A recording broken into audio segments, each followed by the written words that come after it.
comment on peut vendre un produit à un client si on ne sait pas l'origine du produit.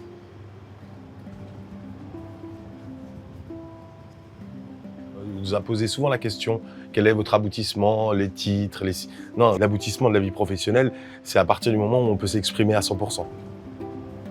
Cette boutique-là, c'est l'expression de moi et ma femme à 100% par rapport à ce qu'on a envie de produire. On a voulu faire des choses simples, sincères, sans prétention, essayer de donner le meilleur des produits et d'être content de ce qu'on vend aux gens. On a fait plusieurs choix en fait. Le 100% fait maison fait partie d'un des choix, mais il y a aussi zéro colorant et on ne met pas d'additifs. Quand je dis des additifs, c'est des choses qu'on ne peut pas maîtriser ou on ne connaît pas l'origine. Je trouve que à l'heure actuelle, on doit avoir une certaine traçabilité, on doit connaître le produit.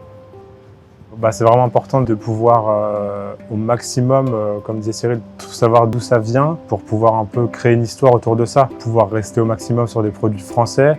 On a quand même un pays où on a beaucoup de qualité dans nos produits. Beurre Lescure, c'est la qualité. Comme c'est un AOP, je suis certifié que le lait est français.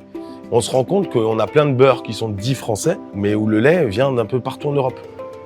En ayant une labellisation, je suis sûr de la provenance de mon lait. Ce serait quand même fou d'aller chercher un lait qui vient d'un autre pays européen, alors qu'à côté des laiteries, on a des agriculteurs qui font un travail extraordinaire. Avec Cyril, j'apprends beaucoup aussi du côté techno, justement sur les produits, leur provenance, savoir comment les utiliser, les réactions que ça fait dans les produits. Je le sensibilise beaucoup, donc déjà ça passe par goûter. Avec Vincent, c'est beaucoup plus facile parce que ça fait 5 ans qu'on est ensemble. Il y a une relation qui n'est plus une relation de second. C'est une relation, j'ai pas envie de dire de petit frère parce que je suis un peu plus âgé que lui, mais un peu de papa professionnel. Il a déjà ces sensibilités-là puisque forcément, par la formation que je lui ai donnée, je l'ai sensibilisé à cette démarche-là.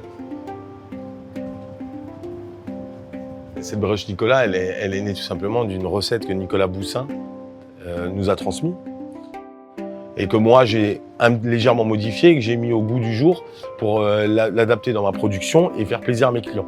Donc c'était bien que d'un coup elle ait un nom et qu'elle ait une histoire. Donc maintenant au moins mes clients, quand ils demandent qui est Nicolas, on peut raconter cette petite histoire et c'est toujours plus sympathique.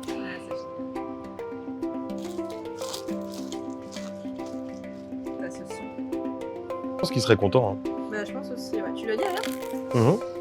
Il t'a dit quoi quand tu lui as dit que tu avais donné... On m'a dit de ne pas parler la bouche pleine.